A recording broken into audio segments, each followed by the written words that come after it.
Today, we're diving into something truly special. It's a remarkable story from a Japanese kindergarten, all about building a village, growing some radishes, and yeah, getting a little help from outer space. And it all revolves around this mysterious character named Pippi. So this is Pippi. And to a group of 5-year-olds, he wasn't just some simple drawing. Oh no, he was a mysterious and friendly alien visitor, and he was the magical guide for their incredible real-world adventure. Which brings us to the big question, right? It sounds like something straight out of a storybook, but this is actually a real case study in education. So how on earth did an alien help a class of kids build their perfect kindergarten? Well, this all happened during this massive 4-month-long project they called the Animal Village.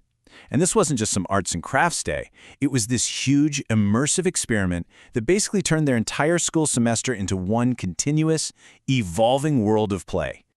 Now, the teachers, they had a very specific goal here. They wanted to guide the kids past just simple self-expression, that I want to do this phase, and get them towards self-fulfillment. That's a totally different thing. It's that deeper satisfaction you get from working together to create something real and meaningful out in the world. And the canvas for this whole epic project? The school's own playground. This map you see here, it was drawn by the teachers to show the initial layout, but it was really just a blank slate where the children's ideas were about to become a physical reality. So, how did they kick this all off? Well, the first step was pretty cool. Each kid got to choose an animal identity. A rabbit, a bear, a fox, you name it. Then they formed animal families with their classmates. And then came the really wild part. They started building actual child-sized houses out in the yard, using real tools and real materials. But a bunch of houses doesn't automatically make a community. What really brought these kids together was a shared purpose, a common goal that all started with something tiny, a single seed.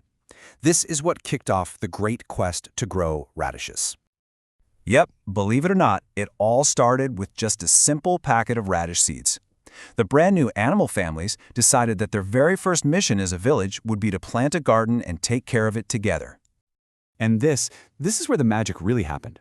One of the kids, who was playing a rabbit, had this brilliant idea. She suggested they build their houses around the radish field so they could always watch over their plants. Think about that for a second. A shared gardening project just became the spark for their very first act of urban planning. Amazing. And so, they got to work. They were hammering and sawing, building 6 unique houses for the different animal families. And they didn't stop there. They built paths to connect their homes, and even bridges to cross imaginary rivers. A real physical village was taking shape right before their eyes. Just as their physical world was becoming a reality, a whole new element got thrown into the mix.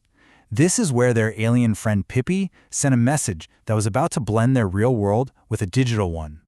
So a computer disk arrives from Pippi, and it comes with this note. For the kids, this was a completely alien language, a mysterious code from space that they absolutely had to decipher to unlock the disk's secrets. Now, how they solved this is just brilliant.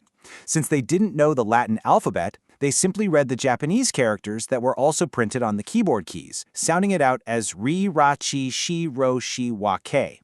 Of course, what it actually said was load D0, a command to run the program. So clever. And that command brought this up on the screen. A digital world that looked just like the one they had built outside, with 2 of their houses connected by a path. I mean, can you imagine the shock and the pure joy of seeing your own creation mirrored on a computer screen? It was like Pippi the alien was really watching them from space. But here's the thing. The deepest, most important learning in the animal village didn't come from the plan. It came from all the unexpected problems, the real-world challenges that force the kids to think, to empathize, and to innovate. Take this for example. One day, a caterpillar started eating their precious radish leaves.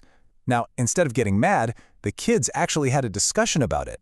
They decided that the caterpillar was alive too, and it needed to eat, so they started a daily rotation bringing fresh leaves to the caterpillar's new home. That's some advanced moral reasoning, all sparked by a real problem. Then, a real storm came and wrecked parts of their village overnight. So, in their ongoing story, the fox character needed to deliver a party invitation. But the bridge to the rabbit's house was gone. So what did he do? He found logs and rope and he engineered a new bridge right on the spot. This wasn't some hypothetical exercise. It was an urgent problem that demanded a creative, immediate solution. So, what's the educational method behind all this magic?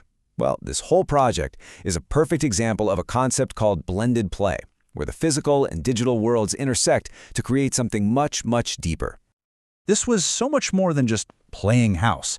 The children were essentially running a complex simulation of a society. They were the city planners, the architects, and the citizens, and they were forced not only to invent their world, but also to figure out how to maintain it. And this chart just brilliantly shows how the kids' learning went way beyond what the teachers ever planned. Teachers expected them to follow the paths in the computer game. The kids immediately went off-road to explore. They thought they'd need to teach the new controls. The kids just worked together and figured them out on their own. And the biggest one, the teachers thought the goal was just moving a character, but for the kids, the goal became telling complex stories. So as the project finally wrapped up, what were the big takeaways? What was the final harvest from this incredible animal village? The whole journey really culminated in this final program from Pippi. The children had wished for a version with all 6 of their houses, and Pippi delivered. This final screen shows their entire village, complete with a post office and complex winding paths, a perfect digital reflection of the world they had spent months building with their own hands.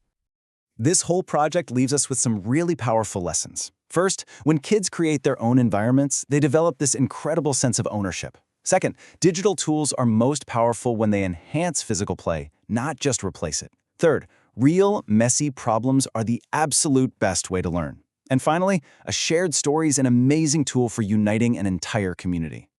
You see, this project wasn't about choosing between the playground and the computer screen. It was about using both to build something bigger. And that leaves us with a final, really inspiring question. How can we all create learning worlds where reality and imagination work together to build each other up?